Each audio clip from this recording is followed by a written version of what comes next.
It has been 70 years since the horrors of the Holocaust were committed by Nazi Germany and their collaborators. Those who survived were left with memories of their terrible experiences and an incredible sense of loss. On April 22nd, 4 Holocaust survivors shared their experiences with students and faculty from Suffolk County Community College. A look back at this event is next on Selden Now.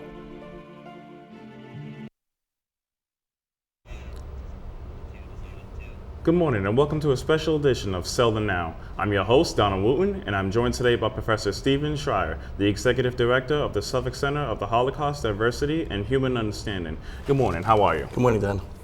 Good. Now, what encouraged you to organize this event? Well, this event arose out of a conversation that we had with one of our survivors that often speaks to groups for us, Werner Reich.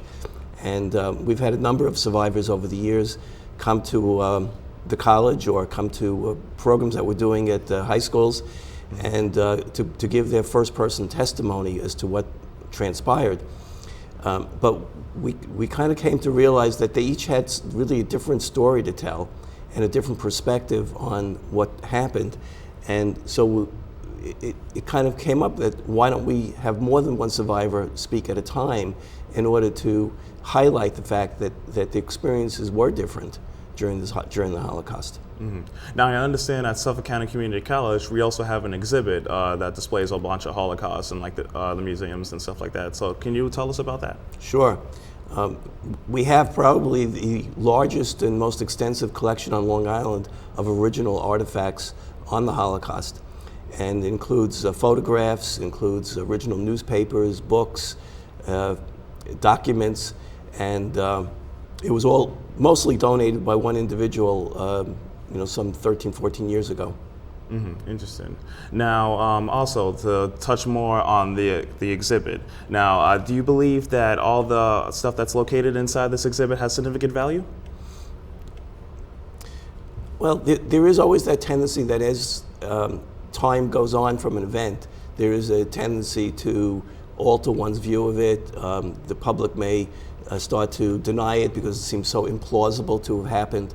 So having these materials here to continually remind us of how it's possible for people to be inhumane is extremely critical if we're ever to hope to stop future genocides.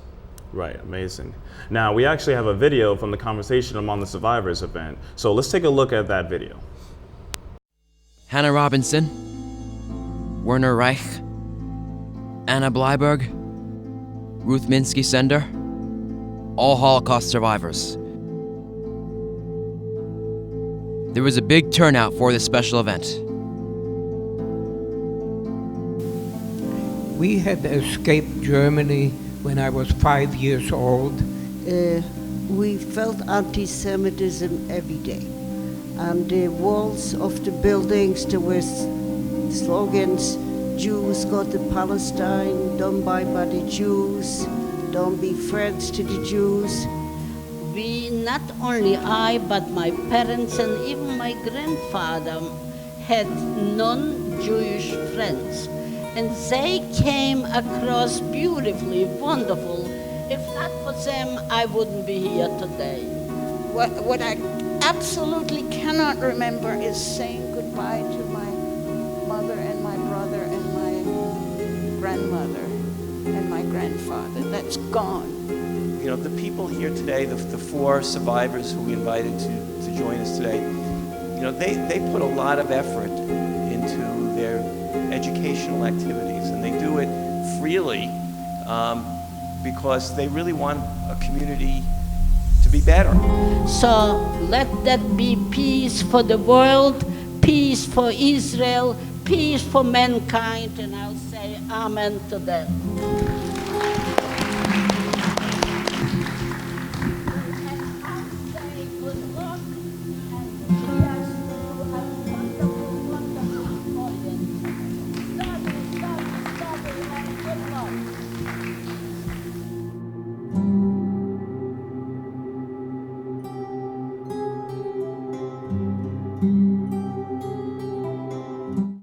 wow, looks like the event was a huge success. Like just from watching that package, I saw students and I saw their faces and like the reactions, and like you can read it. You can see that it's been such a powerful message to them. Can you explain to us like what do you believe to be the significance of that?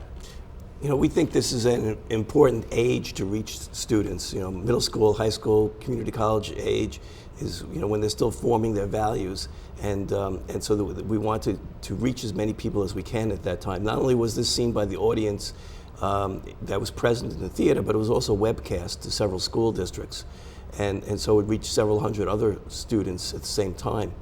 And you know, we know from this event and previous events that the students are extremely attentive during these things. You don't see anybody using their cell phone. You don't see anybody, you know, eating, talking to one another.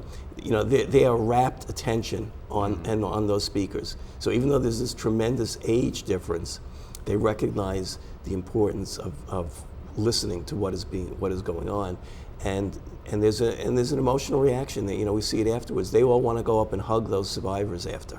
As you know, maybe there's a sense that they're like their grandparents. There's an association there, but there's an emotional reaction to the suffering that these people have gone through, and that's all about building empathy, and that's really what we want to do. You know, if young people can develop empathy, they're in a better position to help understand when someone else is suffering, to step in and do something about it. We want them to convert their emotions to action. Now, I understand that this has went on for 11 years and counting. Do you have any future plans for this? Oh, absolutely. We've actually redone our strategic plan recently, and we'd like to turn our exhibit into a mobile museum, which would make it more accessible to the public. And right now we're in a fundraising mode to put together the funds to create this. We've already had the plan developed by a museum designer, and it would enable us to bring an educational program out to every school district on both slavery and on the Holocaust.